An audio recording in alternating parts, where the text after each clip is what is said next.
What if I told you the biggest companies in the world don't actually win by competing? They win by making competition impossible. Think about your daily life for a second. When you search for anything online, you probably use Google. When you shop online, chances are you check Amazon first. And when you use your phone, it's almost certainly powered by either Apple or Google. It feels like you have options. But if you look closer, most of those options lead back to the same few companies. That's not an accident. That's strategy. Here's the uncomfortable truth. Some of the most powerful companies in the world didn't just build better products. They built systems where winning became inevitable, and losing became permanent for everyone else. They didn't just grow, they took control. Now when people hear the word monopoly, they imagine something illegal or outdated, something like an old oil tycoon or a railroad empire from history. But modern monopolies don't look like villains. They look like convenience. They look like innovation. They look like companies you trust. And that's exactly why they're so powerful, because you don't feel controlled. You feel comfortable. You feel like you're choosing them. But what if that choice was designed? What if the reason you keep using the same platforms, the same services, the same ecosystems, is because leaving them is almost impossible? Because everything you need is already inside their world, your data, your habits, your connections, your business. And here's where it gets even more interesting. These companies didn't break the system, they mastered it. They understood something most people never think about. Winning in business isn't just about being better than your competitors. It's about building a position where competitors can't survive, even if they are better. So the real question is not, why are these companies so successful? The real question is, how do companies actually reach a point where they don't just compete, but dominate entire industries? Because once you understand that, you'll start seeing patterns everywhere. And once you see those patterns, you'll never look at big companies the same way again. Most people believe a very simple idea about business: the best company wins. The one with the best product, the best service, or the lowest price naturally rises to the top. And in a perfect world, that would make sense. It sounds fair, it sounds logical, but the real world doesn't work that way. Because if it did, markets would always stay competitive. New companies would constantly replace old ones. Innovation would keep reshaping industries again and again. But that's not what we actually see. Instead, we see the same companies dominating for years, sometimes decades. Microsoft still controls a massive share of operating systems. Google dominates online search globally. Amazon continues to expand its control over online retail. And it's not just that they are successful. It's that competitors struggle to even get close. So where does the misunderstanding come from? Most people think monopolies happen suddenly, like a company becomes so good that everyone else just disappears overnight. But that's not how it works. Monopolies are not events. They are processes. They are built slowly, step by step, often in ways that are almost invisible to the average person. At first, everything looks normal. A company grows because it offers something better. Customers choose it. The business expands. Nothing suspicious. But then something changes. The company starts gaining advantages that others simply can't match. It becomes easier for them to grow and harder for others to compete. Maybe they lower prices so much that smaller competitors can't survive. Maybe they buy out rising startups before they become threats. Maybe they build platforms where other businesses depend on them just to reach customers. And here's the key problem. From the outside, it still looks like a free market. You still see different brands, different apps, different sellers, but behind the scenes, many of those choices are controlled by the same company or depend on the same system. This creates an illusion of competition. You think you're choosing between different options, but in reality, you're still inside the same ecosystem. And by the time people realize what's happening, the company has already built a massive lead. At that point, competing isn't just difficult. It's nearly impossible, because the company doesn't just have better products. It has better data, more users, stronger networks, and deeper control over the market itself. The real problem is not that monopolies exist. It's that most people don't understand how quietly and strategically they are created. And that misunderstanding is exactly what allows them to keep growing stronger without resistance. So how do companies actually become monopolies? It's not one single trick. It's a combination of powerful strategies that, when used together, create something very difficult to break. Let's break it down in the simplest way possible. First, network effects. This is where everything begins.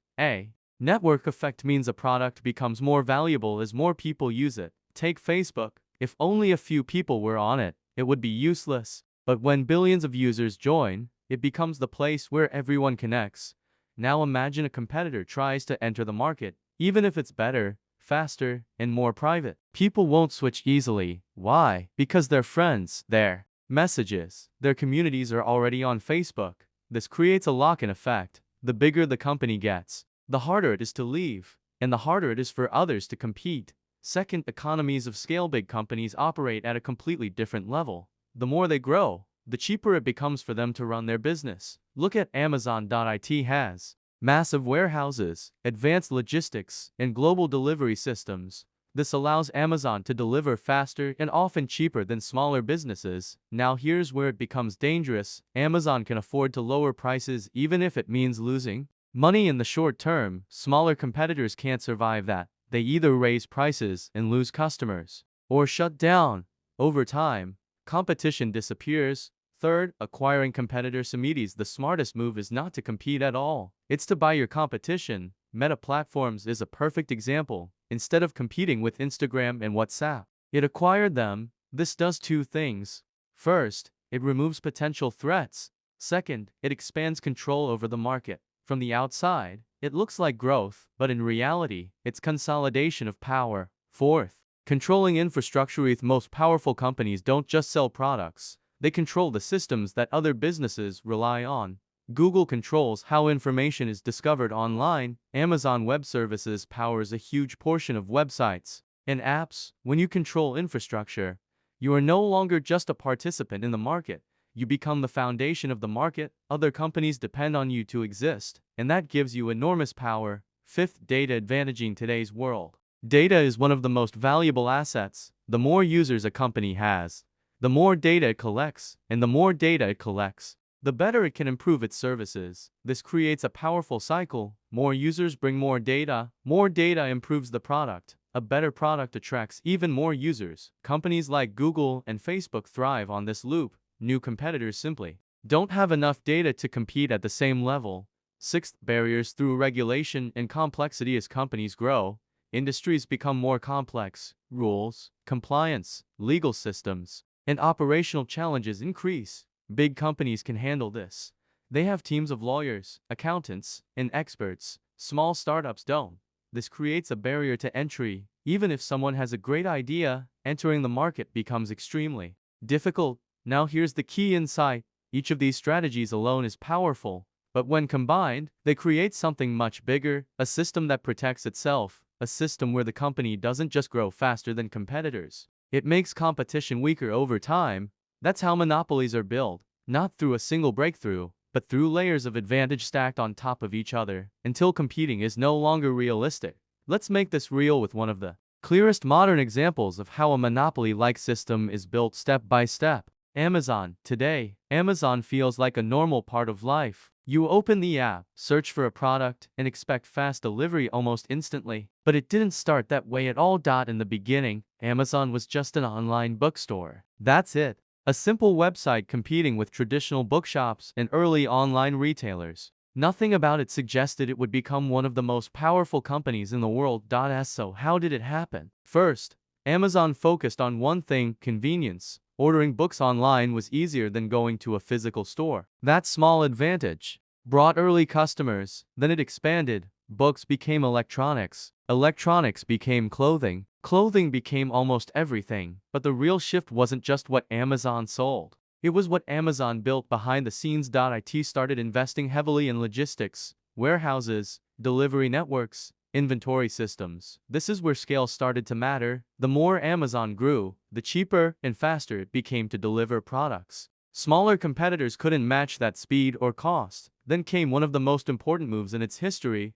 Amazon created a platform where other businesses could sell their products. At first, this looked like a win-win situation. Small sellers got access to millions of customers. Amazon got more products without having to own inventory. But over time, something powerful happened. Amazon gained visibility into everything: which products were selling the most, which categories were growing, which prices customers preferred. This data became incredibly valuable, because once you understand what sells best, You don't just host sellers, you can compete with them. And Amazon did that in many cases. It started offering its own versions of popular products, often cheaper, often placed higher in search results. This created a difficult situation for sellers. They were using Amazon to reach customers, but also competing against Amazon itself. And leaving wasn't easy, because by then, Amazon wasn't just a marketplace. It was the marketplace. Then came another major expansion: cloud computing through Amazon Web Services. This turned Amazon into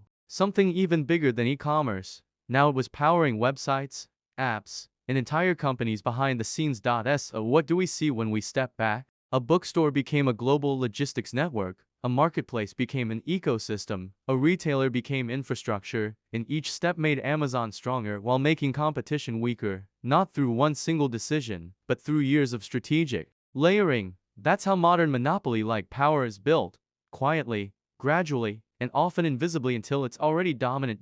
So what should you actually take away from all of this? Because this is not just a story about big companies. It's a story about how power is built in modern business. The first key idea is this: monopolies are not just about being the biggest player in the market. They are about control. Control over attention, control over data, control over infrastructure, and control over who gets to compete in the first place. When you look at companies like Google or Amazon, you are not just looking at successful businesses. You are looking at systems that shape entire industries. The second lesson is that competition is often not as open as it appears on the surface. You see choice, different apps, different brands, different services, but underneath, many of those choices depend on the same platforms, the same networks, or the same infrastructure. So the competition you see is often happening inside boundaries set by a few dominant players. And the third lesson is even more important. The strongest companies don't just try to win customers. They try to make themselves unavoidable. They build ecosystems where leaving becomes inconvenient, expensive, or even impossible.